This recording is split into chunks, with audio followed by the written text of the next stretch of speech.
Kingdom, but what they clearly said when the meaningful vote was lost, they wanted to know what it was the UK wanted to see happening in relation to the deal. That's an opportunity that we have today. I will give way to the Honourable Lady and then I'll make some progress.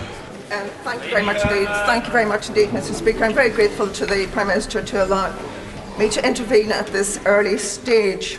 The Prime Minister is trying to encourage this House to vote for an amendment which uses the words alternative arrangements to avoid a hard border on the island of Ireland. Forgive me, Prime Minister, if I say that those words are nebulous. They are nebulous. The Prime Minister has a duty to spell out to this House before we vote what those arrangements, alternative arrangements are, and how on earth the other 27 EU member states are expected to agree to this revised arrangement before Brexit date on the 29th of March.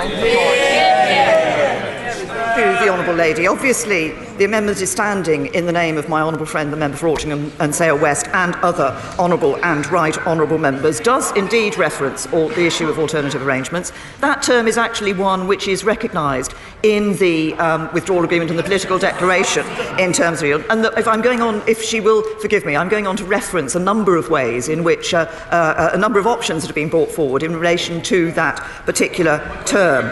But no, I'm going to make some progress. I'm going to make some progress. As in the case of the amendment in the name of the Right Honourable Lady, the member for Normanton, Pontefract Castleford, her amendment does not rule out no deal. It simply delays the point of decision. And the policy dilemmas, the choices, the trade-offs that we face as a Parliament will not go away if we postpone exit day. Her amendment offers absolutely no positive suggestions to address them. Furthermore, I believe that the EU are very unlikely to agree to extend Article 50 without a credible plan for how we're going to approve a deal. So whatever the Right Honourable Lady's intention, I think the practical consequences of her amendment would not be to rule out no deal, but to delay Brexit.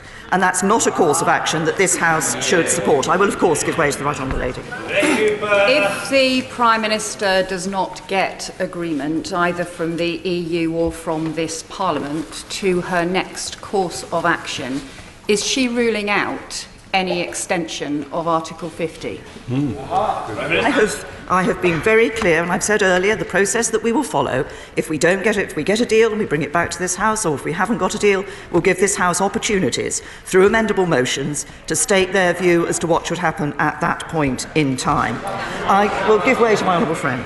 I'm very grateful to my right honourable friend for giving way. Would she agree with me that throughout the history of the European Union, they have always worked to deadlines, and the British people now want us to get on and finish the job they have given us? Can I thank my honourable friend for what he's pointed out, and particularly for the fact that, as he said, I think the British people actually just want to see this done.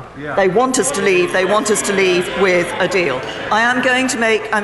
I will give way to the Right Honourable Lady, as I've referenced her. I think it is really important that the House has some clarity on this.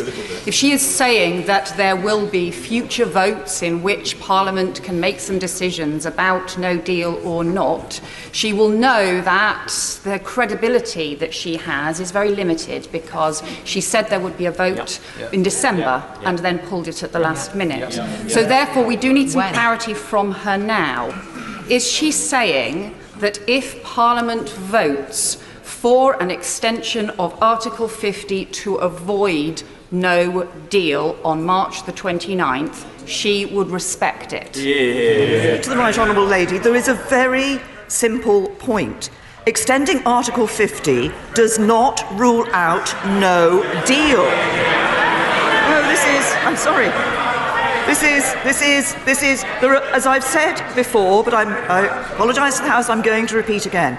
There are two ways in which it is possible to rule out no deal.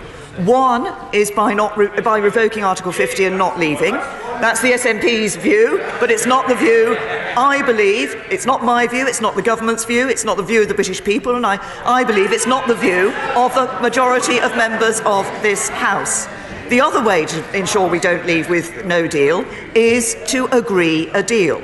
Now, the stage we're at the moment is that the House of Commons has rejected the deal that the government agreed with the European Union when we brought that back. It rejected it having achieved further reassurances. I'm going to go on to say what I believe is now required by this House and from the conversations and discussions that I've had with members and right honourable members of this House. And as I have set out, and the right honourable lady wants to intervene again, I will take her intervention again, and then, if she will excuse me, I will make some progress. I am very grateful for the Prime Minister in giving way again, but I'm simply trying to understand what she is saying, because she can't have it both ways. She can't be saying that she absolutely will leave on March the 29th in all circumstances, whatever happens, and then simultaneously say there will be an opportunity for Parliament to have some future votes and decide what happens next if there is no deal. The question here is whether or not she would ever contemplate any extension of Article 50 to get a bit more time to sort things out to avoid no deal. Yes or no? As I said earlier in my speech, we'll bring a revised deal back to this House for a second meaningful vote as soon as we possibly can. If it was not supported by the House, then we would table an amendable motion for debate the next day.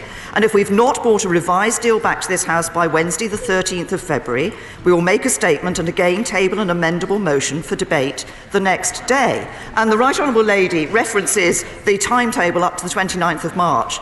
Actually, this House voted for that timetable when it voted to trigger Article 50. Now, I'd like to move on to the amendment in the name of the Leader of the Opposition, because I'm going to make some progress.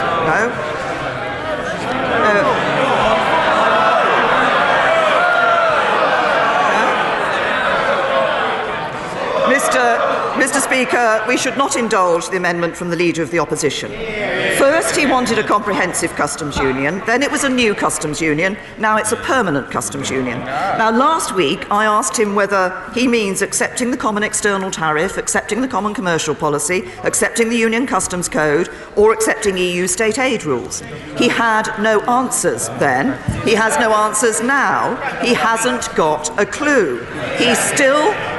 He's still facing both ways. He's still facing both ways on whether Labour would keep freedom of movement. And last night, he whipped his MPs to oppose the bill that would end free movement and introduce a skills-based system. And he's still facing both ways on a second referendum. His amendment calls for legislation for a public vote, but we still don't know whether he would use it or what the question would be. And I know that many Labour voters and MPs and others in the Labour movement are frustrated by the Leader of the Opposition's approach. It's surely time for him to step up to the responsibility of being Leader of the Opposition. And finally sit down with me and talk about how we can secure support in this House for a deal. As I said last week, he's been willing to sit down with Hamas, Hezbollah and the IRA without preconditions. It's time he did something in our national interest, not against it. Mr. Speaker, none of the amendments I've addressed so far will ensure that we deliver Brexit. Instead, they simply provide more arguments against action and more reasons to stand still. Rather than setting out a plan to make Brexit work, they create further delay. And delay without a plan is not a solution, it's a road to nowhere. But I'm not prepared. No, I have said to the Honourable Lady that I'm going to make progress. I am not prepared to stand still and put at risk either the Brexit the people of this country voted for or the economic success the people of this country have worked so hard to secure. And after this House gave its verdict on the withdrawal agreement, I stood at this dispatch box and pledged to work with the House to determine what steps to take next. And in the 2 weeks since I have done just that. I've listened, the Labour Party front bench says, no, I haven't done that. Actually, the only people I haven't been able to talk to about this is the Labour Party front bench, because they decide not to come. So I've listened to the House, I've met with MPs from all parties, spoken with and listened to MEPs, heads of the devolved administrations, senior trade unionists and the leaders of Britain's biggest businesses. And from those conversations, it's obvious that three key changes are needed. First, we must be more flexible, open and inclusive in how we engage this House in our approach to negotiating our future partnership with the European Union. Second, we must and will embed the strongest possible protections on workers' rights and the environment, and the government will not allow the UK leaving the EU to result in any lowering of standards in relation to employment, environmental protection or health and safety. And furthermore, we will ensure that after exit day, the House has the opportunity to consider any measure approved by EU institutions that strengthens any of these protections. As I've set out before, we will consider legislation where necessary to ensure these commitments are binding. And to this end, we're having further talks with the trade unions and MPs across the House in the coming days to flesh out exactly how we can ensure that their concerns on these fronts are met. And so my message to Britain's workers in factories, offices, warehouses and right across our country is that you can rest assured that the government will deliver for you. I thank the Prime Minister for giving way. There is a need to give a clear and concise message to the EU and to our nation. The Prime Minister doesn't want a no deal. The businesses in Slough and in the rest of the country do not want a no deal. The unions, which you just mentioned, do not want a no deal. So what is the problem in putting that down in black and white? Prime Minister. In order to deliver what the Honourable Gentleman wants and ensure we don't leave with no deal, we need to agree a deal. What we are doing today is looking at a series of amendments, and I'm coming on shortly to an amendment that actually sets out a clear view from this House that we can take to the European Union and work to ensure that we can leave with a deal. And this is the third point that has become clear from these discussions. We must address the concerns of this House over the nature of the Northern Ireland backstop. The fundamental concern is that what is supposed to be a temporary arrangement could in fact become permanent, and the message has been unequivocal that this House wants changes to the backstop before it will back a deal. This message, I'm going to explain this position that people have put forward. That message has come from Conservative backbenchers, from opposition members and from our confidence and supply partners in the DUP. That is why I believe it is in all our interests for the House to back the amendment tabled by my honourable friend, the member for Altrincham and Sale West, and the member for South West Wiltshire, and my right honourable friend, the member for Ashford and others. This amendment, I'm going to explain this. This amendment will give the mandate I need to negotiate with Brussels an arrangement that commands a majority in this House. One that ensures we leave with a deal and addresses the House's concerns while guaranteeing no return to the hard border between Northern Ireland and Ireland. What I'm talking about is not a further exchange of letters, but a significant and legally binding change to the withdrawal agreement. Negotiating such a change will not be easy. It will involve reopening the withdrawal agreement, a move for which I know there is limited appetite among our European partners. But I believe that with a mandate from this House, and supported by the Attorney General, the Chancellor of the Duchy of Lancaster and the Secretary of State for exiting the European Union, I can secure such a change in advance of our departure from the EU. So I give way to the right honourable gentleman. I'm very grateful to the Prime Minister for giving way, and can I welcome what she has said about the need to address the issue of the Northern Ireland backstop. She's quite right to emphasise that as the primary problem, and I welcome the fact that she has said in terms that she will go back and seek the reopening of the withdrawal agreement, and she can be assured of our support in trying to find a solution which avoids any hard border on the island of Ireland, but also avoids any borders within the United Kingdom. The right honourable gentleman, I'm grateful for the clarity with which he's just set out that position. We remain absolutely committed as a government to ensuring we have no hard border between Northern Ireland and Ireland, and also ensuring that any proposals that do get accepted by this House and put forward are ones that maintain our precious union. I'll give way. I thank the Prime Minister very much indeed for giving way. I agree with her that the best way to avoid a no deal is to put an agreement in place.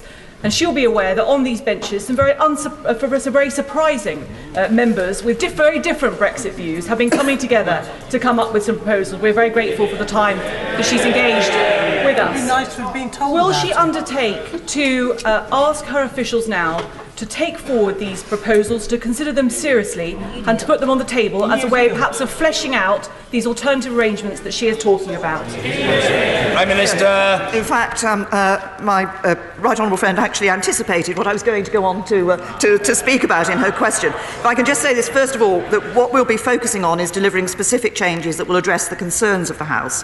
And I'm looking at a range of ways to achieve this. And as my right honourable friend has just referenced, she and my honourable friends, the members for Wickham, North West Hampshire and North East Somerset and others have worked to bring forward a serious proposal that we're engaging with sincerely and positively. And I give just a moment. I will take some more interventions, but just a moment.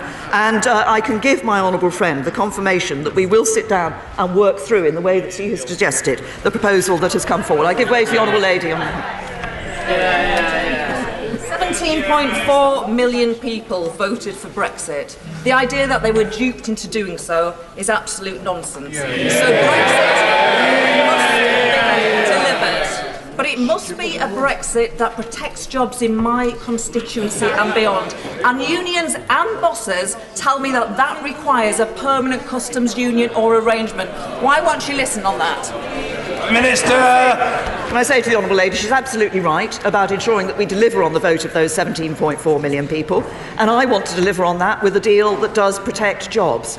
And what we need to ensure is that as we look to the future relationship, we have the in that free trade area and in the customs arrangements we have, that we remember the necessity of ensuring that we protect those jobs. What I've also heard very clearly from honourable members on all sides of this House, and of course from the trade union leaders that I've spoken to, is this issue about ensuring that we protect workers' rights. And as I've just indicated, we are committed to doing so.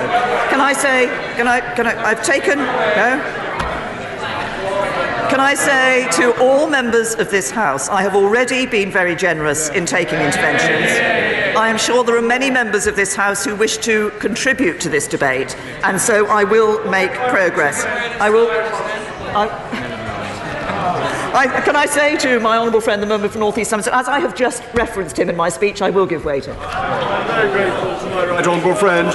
And may I thank her for her very clear assurances that the withdrawal agreement text will be reopened, that she will be considering what has been called the Malthouse Compromise. And may I ask for one more promise that any further detailed agreement will come back and will not be deemed to have been ratified by the amendment by my right honourable friend, the member for Altrincham and Sale West. Can I give Prime my Minister. assurance? It does have to come back. It will come back to this House. It has to come back to this House.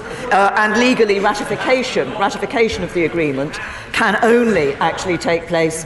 It is the act of passing the WAB, the bill, that will be the ratification moment for any arrangements. I will take one more intervention from the honourable lady on the back.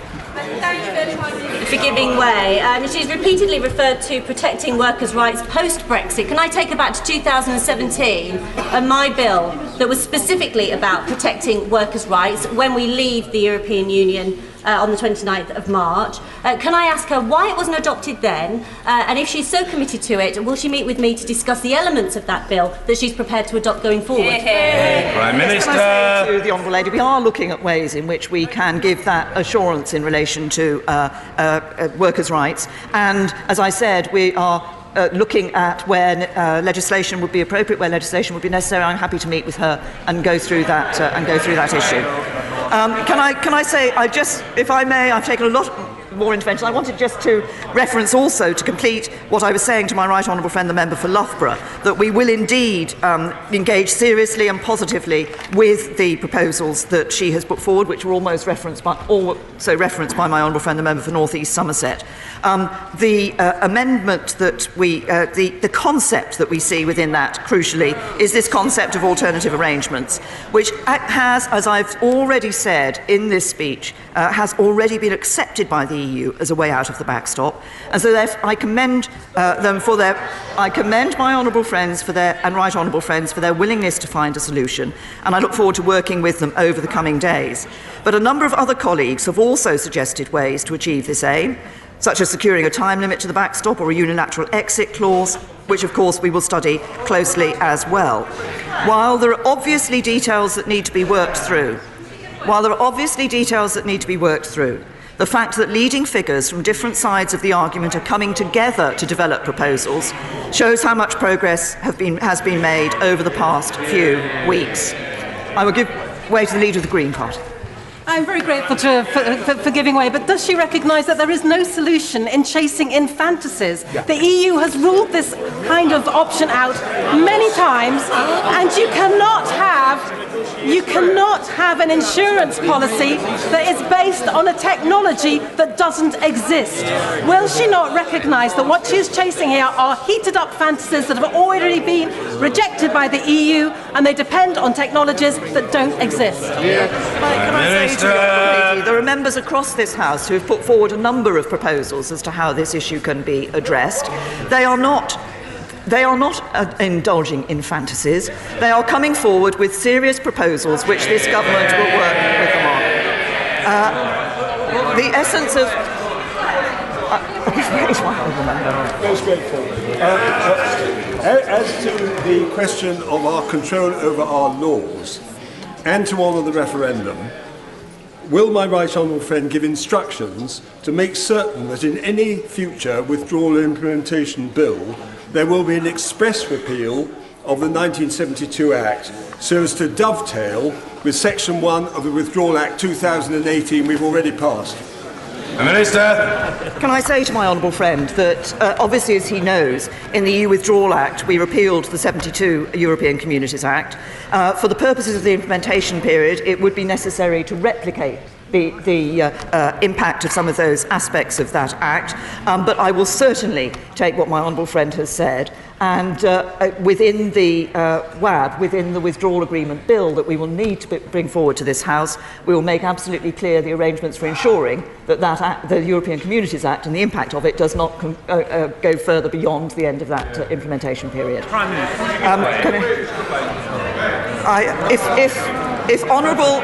If honourable members will just excuse me for a minute, I will take some more interventions. I will take some more interventions in the future.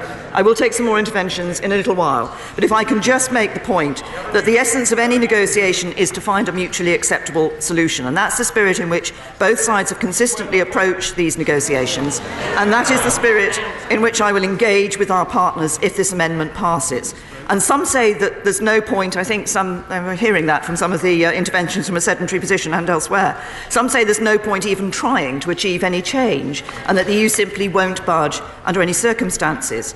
But in the 2 years since this House voted to trigger Article 50, the EU has made concessions in many areas of the negotiations where people said no ground would ever be given. And today, neither side in this negotiation wants to see the UK leave without a deal. The simple fact is that the deal I reached with the EU has been rejected by this House. In response, the EU has asked us what we do want, what this Parliament will accept, and this is Parliament's opportunity to tell them. I give way to the Honourable Minister. The Prime Minister agreed that rather than chasing a fantasy, there is now actually an opportunity, and an opportunity which has been presented by Michel Barnier himself when he told the Irish government that the EU would look for ways of ensuring that checks and balances, or checks could take place without any infrastructure along the border, and even talked about paperless and decentralised arrangements. That's what the EU are saying. So obviously it's not a fantasy, it's something which we have in common. Prime Minister. And these are issues exactly which we want to work on, and a number of proposals that have been put forward. But what matters today is that Parliament makes it clear to the European Union that this issue of the backstop is the one that needs to be dealt with. This is Parliament's opportunity to respond to the European Union, who have said that they want us to tell us what we want, and this is our opportunity to tell them. This is not the second meaningful vote. As I've said and repeated, we'll bring a revised deal back to this House for just such a vote as soon as possible. But a vote for this amendment is a vote to tell Brussels that the current nature of the backstop is the key reason the House cannot support this deal, just as many honourable members have said to me, to the media and to their constituents over the past few weeks. A vote against this amendment does the opposite. It tells the EU that despite what people may have said in speeches, tweets and newspaper columns, the backstop is not the problem. And it risks sending a message that we are not serious about delivering a Brexit that works for Britain. I'll give way to the honourable gentleman. I'm very grateful to her for giving way. She's not the first Prime Minister to discover that the Conservative Party is utterly ununitable and unleadable on Europe.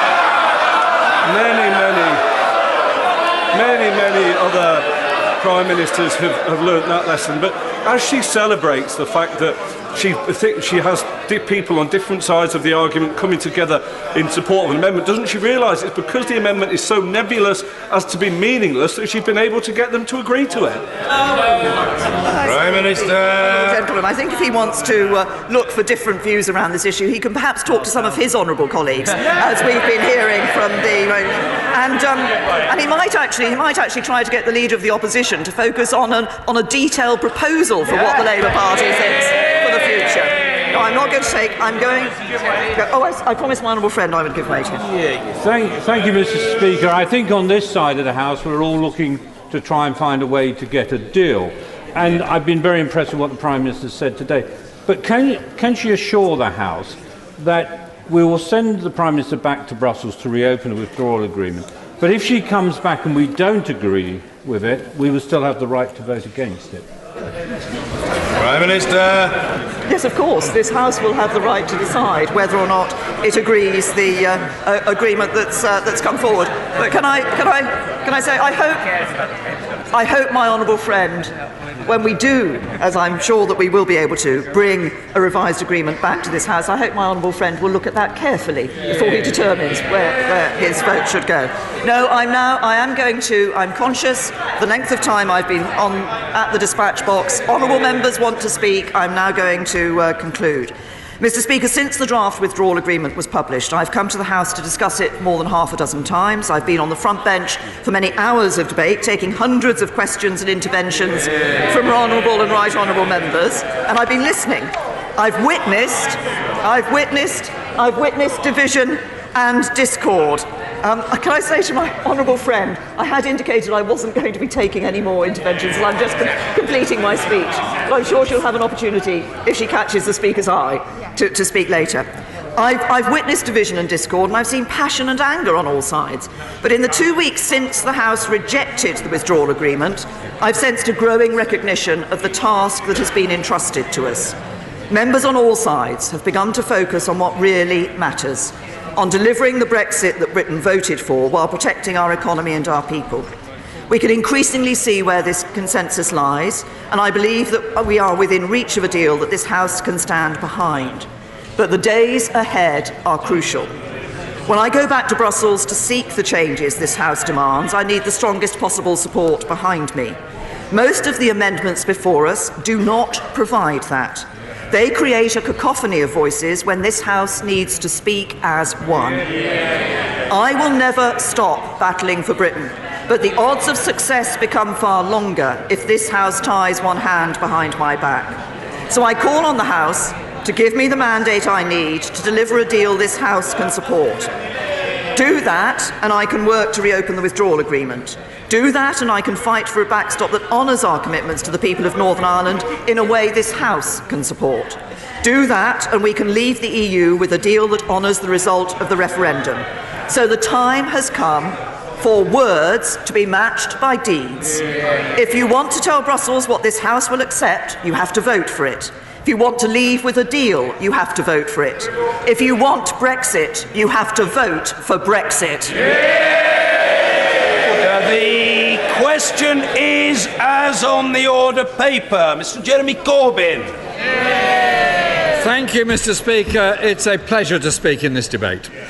And it's important to start by reminding us all that this whole process was only secured in the teeth of opposition from the government.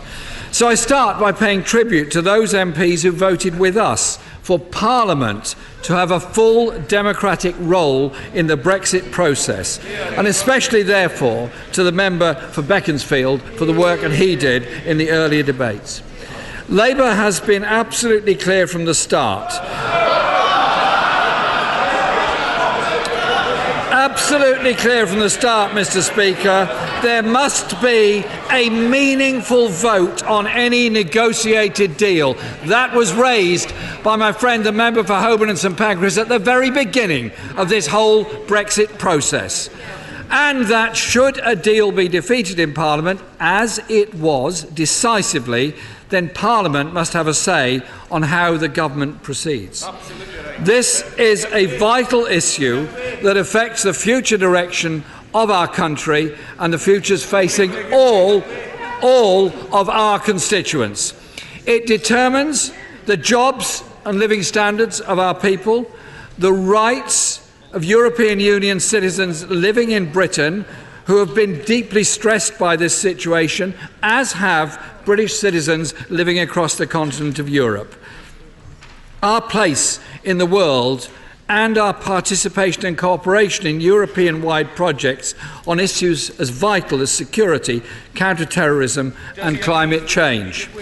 Our job, Mr. Speaker, must be to bring people together. No matter how anyone in this House campaigned in the referendum, Mr. Speaker, no matter how anyone campaigned in the referendum, we cannot wish away the votes of 17 million people who voted to leave any more than we can ignore the concerns of 16 million who voted to remain. We must have in our minds the views right across the country.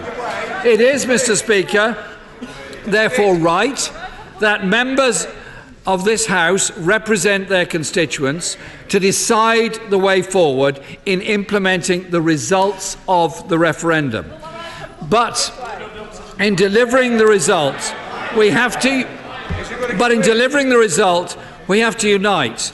We have to unite people, not to create further divisions or to stoke xenophobia or to allow racism to rear its ugly head within our society.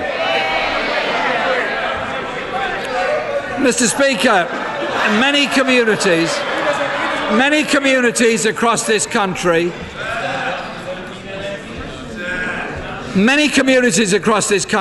have been neglected for far too long, lacking decent investment with too few. Order. The person who has the floor chooses whether, and if so when, to give way. That's the situation. It's very clear and it cannot be contradicted. That's all there is to it. Jeremy Corbyn.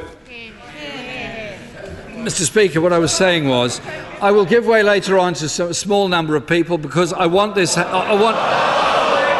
Listen, the reasons this debate is so short is because the government decided to take an hour out of it to make a statement that could have been made on any other day. Not to mention the delay in the vote on December the 11th, which has run down the clock still further. Mr. Speaker, what I was saying was many communities across this country have been neglected for far too long, lacking decent investment, too few secure and well-paid jobs, too little new industrial development. These, Mr. Speaker, are not issues that face Britain alone, but they would be recognisable in communities all across Europe where many people face exactly the same problems. And so,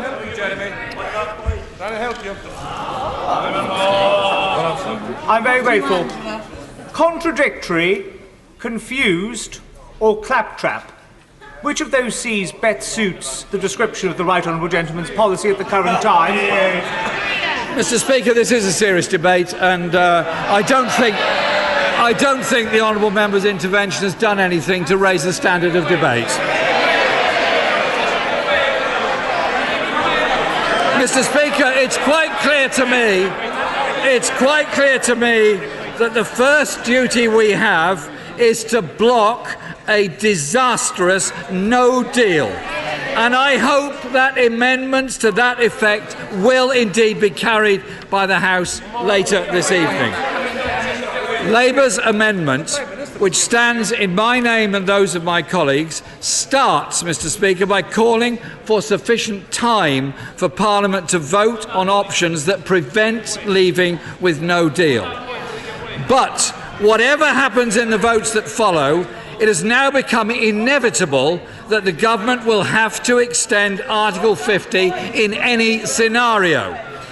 If amendments intended to rule out no deal are defeated, and if this government is serious about keeping the threat of no deal on the table, then it's not even close to being prepared, and the exit date would have to be extended. And even if the Prime Minister's deal were to somehow achieve a majority in this House next month, there is no chance that the necessary legislation, primary legislation, and an extensive category of secondary legislation, I believe there are over 600 statutory instruments, could clear this place between now and the 29th of March.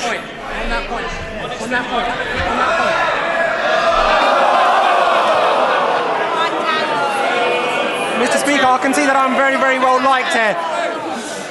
Would my right honourable friend, the Leader of the Opposition, agree that clear, close and collaborative, that is the relationship which his amendment is proposing, and that is why we need a customs union, which is exactly what the unions, which Labour members and others are telling us, that we need a customs union with our neighbours. I thank my friend for that intervention, and of course he's right.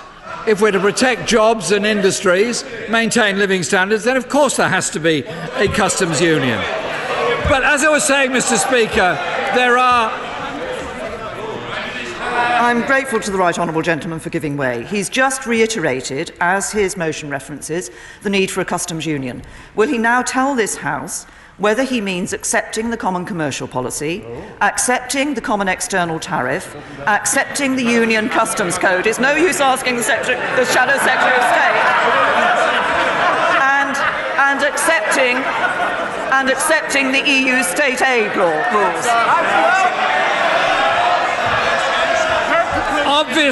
Obviously, Mr. Speaker, a customs union would be negotiated, would be inclusive, and would be designed to ensure that our jobs are protected, our investment is protected, and there is frictionless and seamless trade between the European Union, and we would have a say in future trade arrangements, something the Prime Minister has absolutely failed to achieve. The fault, Mr. Speaker, for not achieving it lies absolutely with the Prime Minister. She claimed she would have a deal agreed by October, then delayed that by 1 month, and still suffered the worst... Order. The former Foreign Secretary doesn't seem to be very well versed in the traditions of the House of Commons and debate... Order! I'm telling the right honourable gentleman what the position is, and he will learn from me. When he seeks to intervene, he waits to hear whether the person on his or her feet is giving way. The Leader of the Opposition is not giving way, in which case, with the very greatest of respect, it's for the right honourable gentleman to know his place, which is in his seat. Jeremy Corbyn. Thank you, Mr. Speaker. The fault lies exclusively with the Prime Minister, who missed her own deadline to have a deal agreed by October, and she still suffered the worst defeat of any government in British history.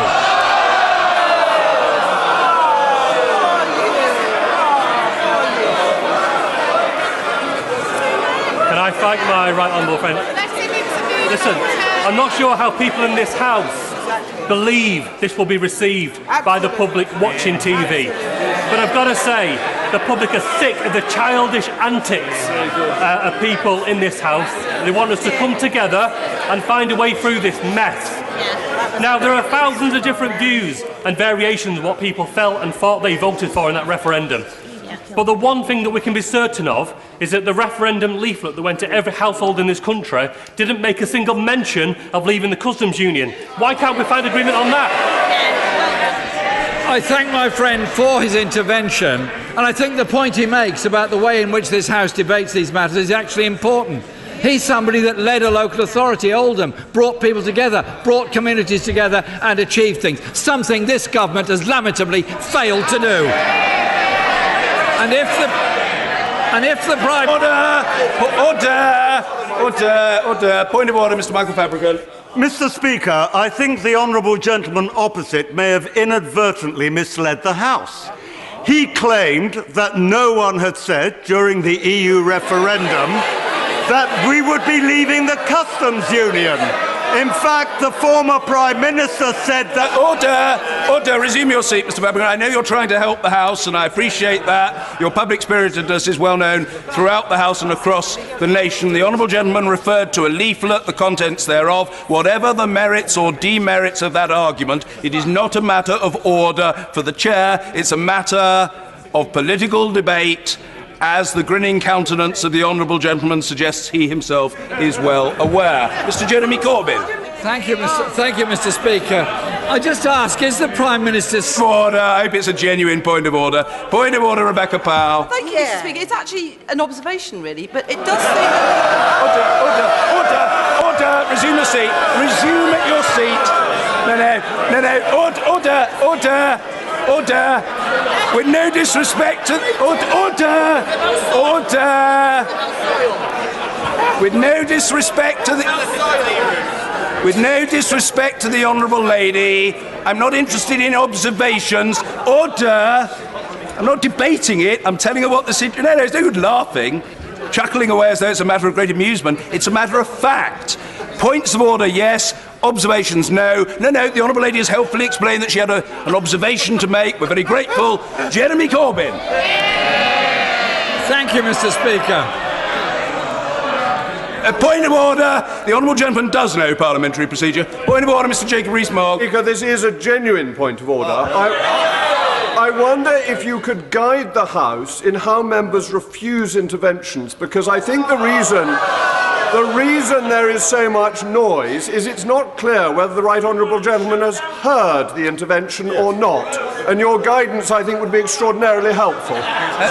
Order. I'm very grateful to the honourable gentleman. If I understand his point of order correctly, the answer to it is that the customary method of acknowledging the intention of another member to intervene and perhaps the acceptance of that intervention is a gesticulation with the hand, at which, amongst other things, the honourable gentleman excels. No. I think the honourable lady is a bit confused. It's not the fact that somebody seeking to intervene gesticulates. It is the fact that the member on his or her feet signals acceptance. That hasn't happened, and therefore the Leader of the Opposition has the floor. The position is extraordinarily straightforward. Point of order. Point of order, Angela Smith. Point of order, Mr. Speaker. I do wonder, with all the noise in the chamber, whether or not being directly behind the Leader of the Opposition, my request for an intervention may not have been heard. Well, I can't claim to have known that, but I think now the honourable lady has issued what might be called a public information notice, and we're aware of it, but it is a matter for the Leader of the Opposition to decide. I hope the honourable lady is satisfied with her efforts. Jeremy Corbyn. Further to the point of order, order, calm down. I gave a ruling in relation to the point of order. Further to that point of order doesn't arise. Jeremy Corbyn. Mr. Speaker, is the Prime Minister seriously telling this House that we have to wait until the 13th of February and put her faith and put... Mr. Speaker, I can well understand what the Tory MPs are trying to do here. They don't want to hear the debate. They don't want to be part of this debate. They merely don't... Order. Many people have talked in recent times about the importance of respect in the chamber. No, I don't require any help from the Government Chief Whip. Let me very gently say to the Government Chief Whip, he has a challenging task which he discharges to the best of his capabilities, and the House and the nation are grateful to him.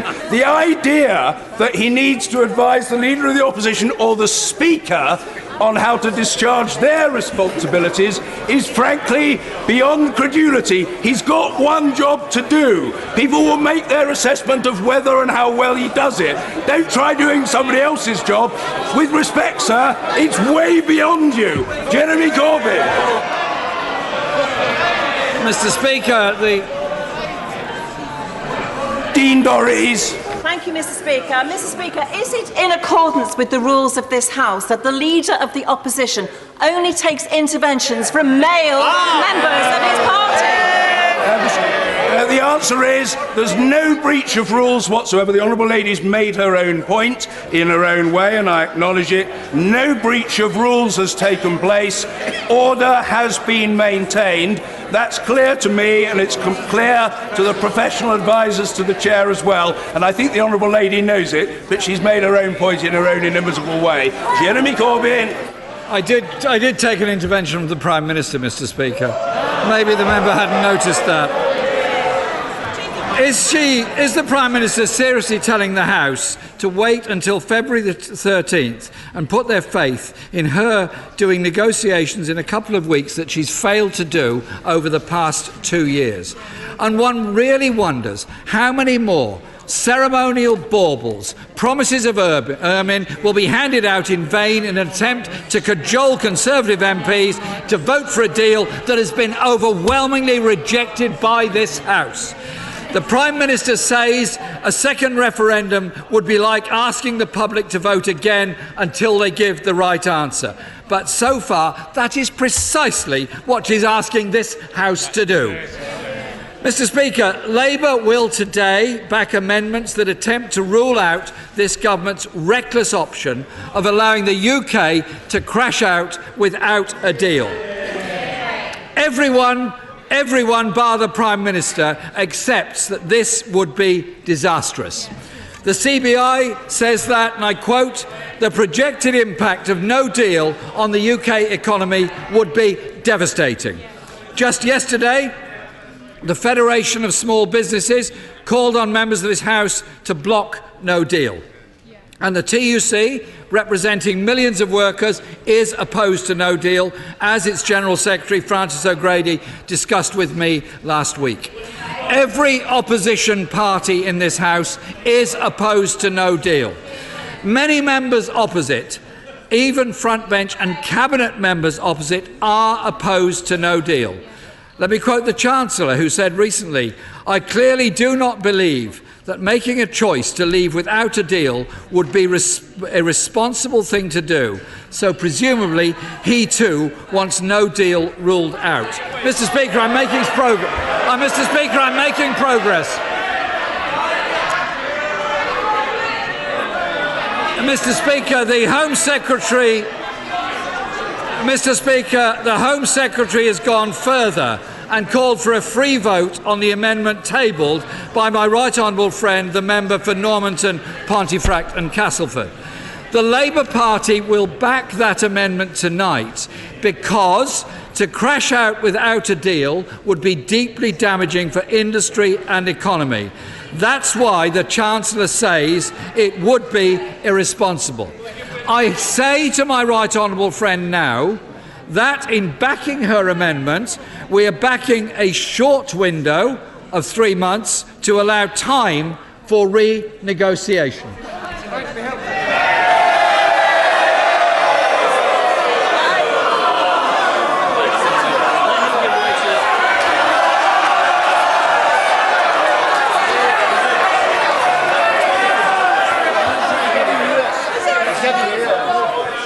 Is my honourable friend giving way or not? Will my honourable friend give way? Yvette Cooper.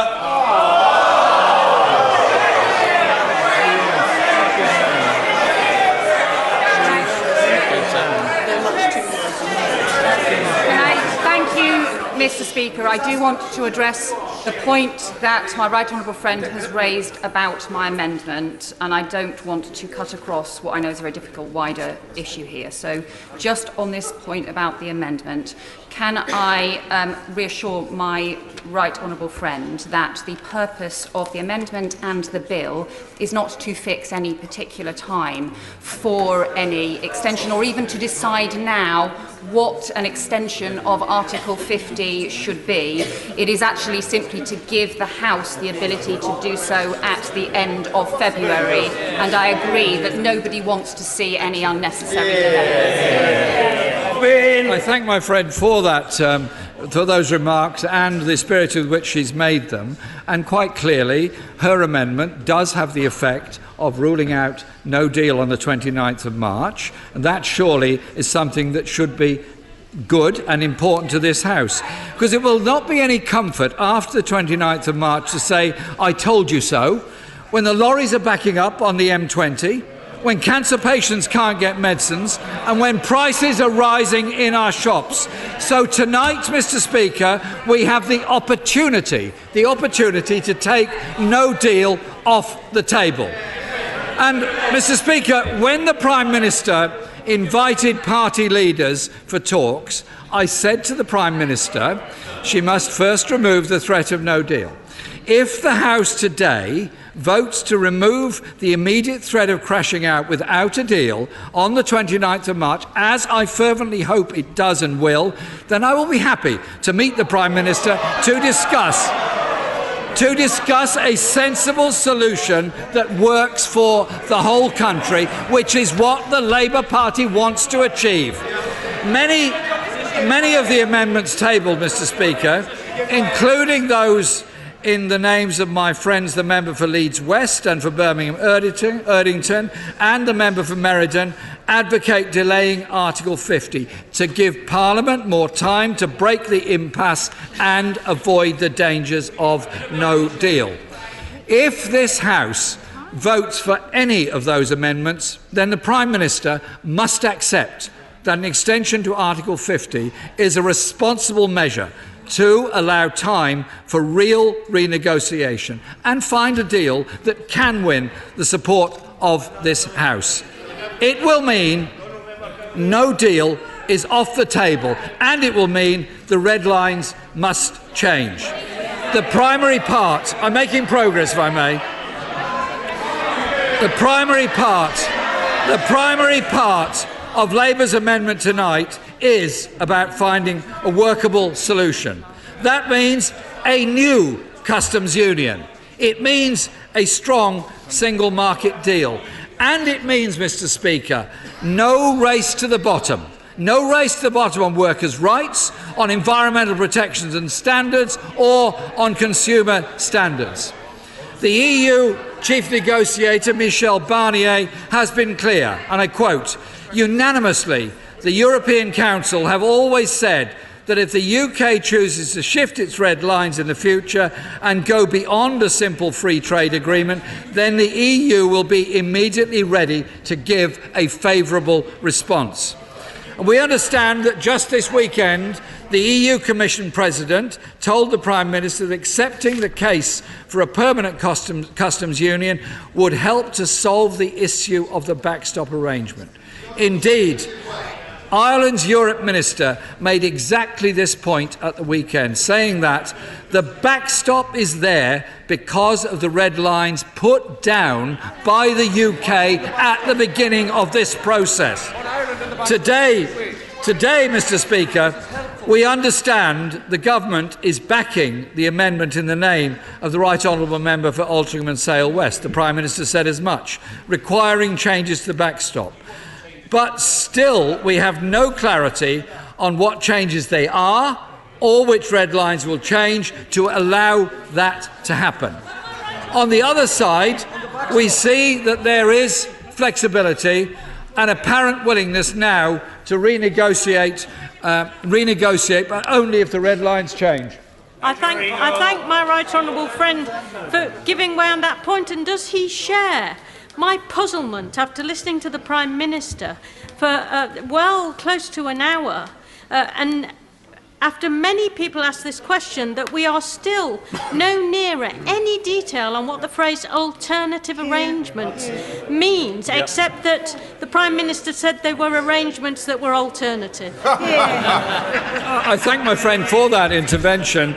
In reality, Mr. Speaker, we're witnessing this long, slow decline of this government as they run down the clock on this. They put off the vote. They lost the vote. They came today and are now offering more votes next week, week later, running down the clock of the fear of no deal as opposed to her deal. So when her deal was defeated 2 weeks ago, the Prime Minister is still to answer the question as to which of her red lines she's prepared to change or even just be flexible on. So it is clear, Mr. Speaker, the obstacle to a solution is the Prime Minister.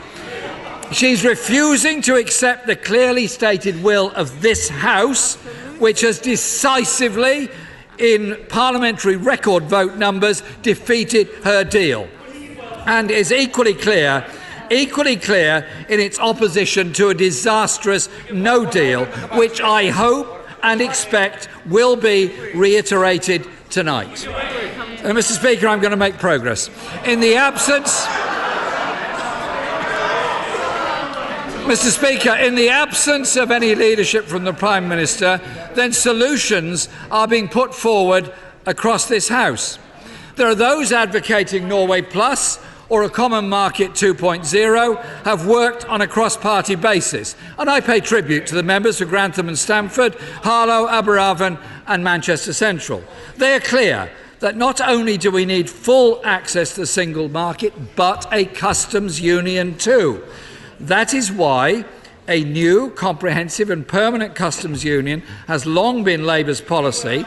It is a pragmatic solution that helps to deliver the Brexit that people voted for, to deliver the frictionless trade that the Prime Minister once promised, that helps to deliver a solution to the Irish backstop, and that helps to deliver a majority across the House for a deal. So far, the Prime Minister has, Mr. Speaker, only doubled down on her own defeated deal, saying last week at Prime Minister's question time that her deal delivers, and I quote, the benefit of customs union and the benefits of our own trade policy. It does no such thing. The political declaration fails to deliver on the Chequers' promise of frictionless trade. It does not even guarantee tariff-free trade. It means we lose 40 to 50 trade agreements we have through the EU. Yes?